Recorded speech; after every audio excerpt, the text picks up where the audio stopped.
బీఆర్ఎస్కు ఈసీ ఝలక్. ఎమ్మెల్సీ ఉప ఎన్నికల్లో 2 స్థానాలకు విడివిడిగా ఎన్నికలు. ఫలితంగా ఆ 2 కాంగ్రెస్కి. గులాబీ నేతలు ఫైర్, లీగల్ పోరుకు సిద్ధం. ఇది మనం డిస్కస్ చేయాలి. యాక్చువల్గా చూద్దాము. ఇంతకుముందు కూడా ఆల్రెడీ ఆంధ్రజ్యోతి అని ఈనాడులో వార్త వచ్చినప్పుడు కూడా చదివిన. బీఆర్ఎస్ ఆశలపై ఈసీ నీళ్లు చల్లింది. శాసన మండలిలో ఖాళీగా ఉన్న 2 ఎమ్మెల్సీ స్థానాలకు జరిగే ఉప ఎన్నికలకు వేరువేరుగా నిర్వహించేందుకు నిర్ణయించింది. ఫలితంగా ఆ 2 స్థానాలు కాంగ్రెస్కే దక్కబోతున్నాయి. దీనిపై ఫైర్ అవుతున్న బీఆర్ఎస్ నేతలు లీగల్ ఫైట్ చేయాలని భావిస్తున్నట్టుగా టాక్. యాక్చువల్ ఏంటంటే వీళ్ళు ఈనాడులో ఈ వార్త ఇంతకుముందు చదివిన నేను. ఇగో ఎమ్మెల్సీ స్థానాలకు ఒకే ఎన్నిక, విడివిడిగా ఎన్నికన. ఈసీ ప్రకటనతో గందరగోళం. స్పష్టత కోరిన రాష్ట్ర ఎన్నికల కమిషన్. విడిగా అయితే 2 కాంగ్రెస్కి. యాక్చువల్గా అసెంబ్లీ కార్యాలయం ఎలక్షన్ కమిషన్కి లేఖ రాసింది. అండ్ స్టేట్ ఎలక్షన్ కమిషన్ కూడా వివరణ కోరుతున్నది. అసలు ఇది విడివిడిగా పెట్టాలా లేదు ఒకేసారి పెట్టాలా? 2 ఎమ్మెల్సీ ఎలక్షన్స్ ఉన్నాయి ఇప్పుడు. MLA quota MLC election.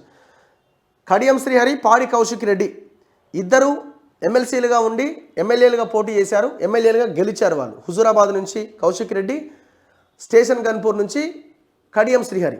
So వాళ్ళు ఎమ్మెల్యేలుగా గెలిచారు కాబట్టి ఎమ్మెల్యే పదవులకి రాజీనామా చేయడం అనివార్యం. రాజీనామా చేశారు. ఉప ఎన్నిక వచ్చింది. ఇంకా ఇది 2027 వరకు వీళ్ళ టర్మ్ ఉన్నది. అంటే ఇంకొక 4.5 సంవత్సరాల పీరియడ్ ఉన్నది. సో ఇప్పుడు దీనికి బై ఎలక్షన్ జరగబోతున్నది. యాక్చువల్గా ఏంటంటే మీరు ఇక్కడ చూడండి, ఈ ఆంధ్రజ్యోతిలో కూడా ఈ వార్త వీళ్ళు రాశారు. క్లారిటీ లేదు ఇంక యాక్చువల్గా, కానీ వీళ్ళు ఆల్రెడీ డిసైడ్ అవుతున్నారు. వేరువేరుగా ఉప ఎన్నిక. ఎమ్మెల్యే కోటా 2 ఎమ్మెల్సీ సీట్లు కాంగ్రెస్కే.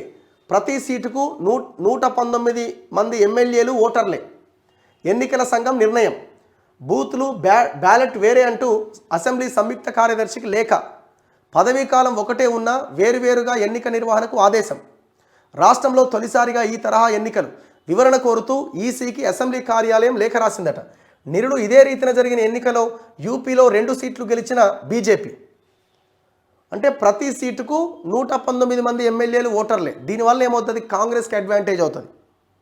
యాక్చువల్గా ఏంటి, బేసిక్గా అయితే ఒక ఎమ్మెల్సీ రాజీనామా అంటే ఎప్పుడైతే ఎన్నిక అవుతారో, ఎప్పుడైతే రాజీనామా చేస్తారో ఒకేసారి నోటిఫికేషన్ వచ్చి ఒకేసారి రాజీనామా చేస్తే ఆ ఎమ్మెల్సీలు ఎంతమంది ఉంటే అంతమందికి ఒకేసారి ఎన్నిక పెట్టాలనేది ఒకటి ఉన్నది.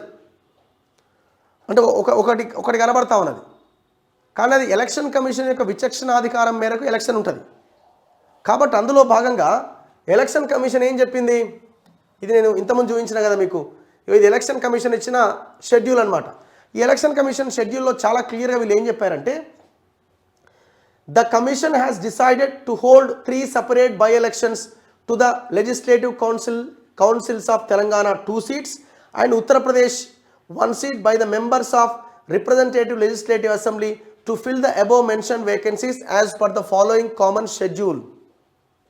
వీళ్ళు ఏమంటున్నారు, 2 separate ఎలక్షన్స్ లాగా. అంటే ఒకరోజు ఒకటి. ఇప్పుడు ఒకరోజు ఒకటి పెట్టడం వల్ల ఏమవుతుంది, 119 మంది ఎమ్మెల్యేల్లో మెజారిటీ ఎమ్మెల్యేలు ఎవరికి ఓటేస్తే వాళ్ళదే జడ్జిమెంట్, వాళ్ళదే గెలుపు అవుతుంది.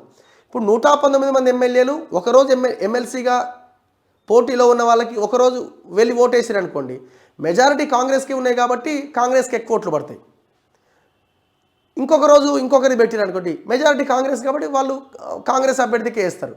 2 ఒకేసారి పెట్టినప్పుడు ఏమవుతుంది, 119 మంది ఎమ్మెల్యేల్లో ఈ ఇద్దరికి ఓటేసే క్రమంలో ఏమవుతుందంటే 64 సీట్లేమో కాంగ్రెస్కు ఉన్నాయి, 39 బీఆర్ఎస్కు ఉన్నాయి. ఒక 40 ఓటు వాల్యూ ఓట్లు వస్తే వాళ్ళు ఎమ్మెల్సీ అవుతారనమాట. బీఆర్ఎస్ కూడా 39 ఉన్నాయి, ఎంఐఎం ఆల్రెడీ ఉన్నది. సో వీళ్ళకి ఒకరు యాడ్ అయినా 40 అయిపోతుంది. సో వీళ్ళొకటి గెలుచుకునే అవకాశం ఉంటుంది ఒకేసారి పెడితే. కానీ ఇక్కడ చాలా క్లియర్గా ఎలక్షన్ కమిషన్ ఏమంటుంది, the commission has decided to hold 3 separate by election అంటున్నది. సో దీని మీద క్లారిటీ కోసం ఇప్పుడు అసెంబ్లీ కార్యాలయం ఏం చేస్తున్నదంటే, ఇక్కడ దిశ కదా, అసెంబ్లీ కార్యాలయము లేఖ రాసింది ఎలక్షన్ కమిషన్కి, స్పష్టత ఇవ్వండి, ఒకేసారి పెట్టాలన్నా సపరేట్గా పెట్టాలని. కానీ గతంలో యూపీలో అయితే సపరేట్గా పెట్టిరట. సో అప్పుడు అక్కడ 2 బీజేపీ గెలిచిందట. సో దీని మీద బీఆర్ఎస్ బగ్గుమంటున్నది. మేము ఎట్లా దీన్ని చేస్తారు, ఇది కరెక్ట్ కాదని వీళ్ళు లీగల్ ఫైట్ చేస్తామంటున్నారట. కానీ లీగల్ ఫైట్ కష్టమే అంటున్నారట. 2 ఖాళీ స్థానాలకు ఎన్నికలు జరుగుతున్నప్పుడు ఉప ఎన్నిక మాత్రం విడివిడిగా నిర్వహించాలని ఈసీ నిర్ణయం తీసుకోవడాన్ని సవాల్ చేస్తూ న్యాయ పోరాటంపైన బీఆర్ఎస్ నేతలు చర్చలు జరుపుతున్నాయి. గతంలో ఢిల్లీ హైకోర్టులో ఆ రాష్ట్రానికి చెందిన రాజ్యసభ ఎన్నికల విషయంలో ఈసీ ఇలాంటి నిర్ణయమే తీసుకోవడం పైన పిటిషన్ దాఖలైందట. దీనిపైన విచారణ అనంతరం ఈసీ నిర్ణయం సబబే అని తీర్పు వెలువడింది. దీన్ని ఉదాహరణగా తీసుకొని బీఆర్ఎస్ లీగల్ ఫైట్ చేయాలనే అభిప్రాయం నుంచి వెనక్కి తగ్గుతుందా లేక పిటిషన్ దాఖలు చేస్తుందా అనేది కీలకంగా మారిందట. సో గతంలో కూడా రాజ్యసభ విషయంలో ఇట్లాగే జరిగితే ఎలక్షన్ కమిషన్ జడ్జిమెంట్కి వదిలేసిందట కోర్టు కూడా.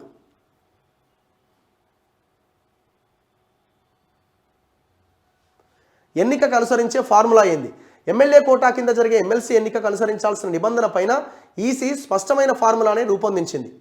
ఓటర్ల సంఖ్యను ఎన్నికలు జరిగే స్థానాల సంఖ్యకు అదనంగా ఒకటి కలిపి భాగించాల్సి ఉంటుంది. వచ్చే ఫలితానికి ఒకటి కలపాలి.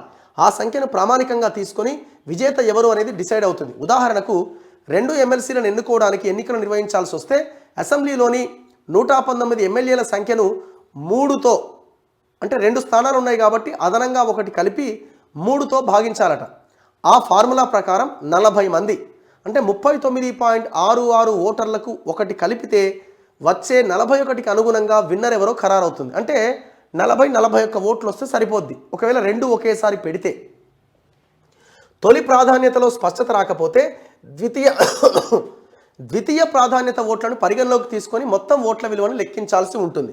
కానీ ఇక్కడ ఏమవుతుంది, 2 ఒకేసారి పెడితే ఫస్ట్ ప్రాధాన్యత ఓట్లలోనే వీళ్ళకి 64 పడతాయి, వీళ్ళకి 40 పడతాయి. సో క్లియర్ ఉంటుంది. కానీ ఇక్కడ ఏంది, ఎలక్షన్ కమిషన్ సపరేట్గా పెట్టాలని నోటిఫికేషన్ రిలీజ్ చేసింది. సో ఇది టీఆర్ఎస్కి మింగుడు పడని అంశం. పైన వివరించిన ఉదాహరణ ప్రకారంగా కాంగ్రెస్ పార్టీకి 64 మంది ఉన్నందున ఒక స్థానం, బీఆర్ఎస్కు 39 మంది ఎమ్మెల్యేలు ఉన్నందున మరో పార్టీ నుంచి ఒకరి మద్దతు పొందగలిగితే ఒకటి గెలుచుకునే అవకాశం ఉంటుంది. ఒకవేళ మద్దతు పొందలేని పక్షంలో ఇతర పార్టీల ఎమ్మెల్యేలు గైర్హాజరైతే గెలిచే అవకాశం ఉండేది. కానీ ఈసీ విడివిడిగా ఉప ఎన్నికలు నిర్వహించాలని నిర్ణయం తీసుకున్నందున 60 మంది ఎమ్మెల్యేల మద్దతు ఉన్న అభ్యర్థి విజేత అవుతారు. కాంగ్రెస్ పార్టీకి 64 మంది సభ్యులు ఉన్నందున 2 స్థానాలు ఆ పార్టీకే దక్కబోతున్నాయి. సో ఇప్పుడు ఏమైందన్నది చూడాలి.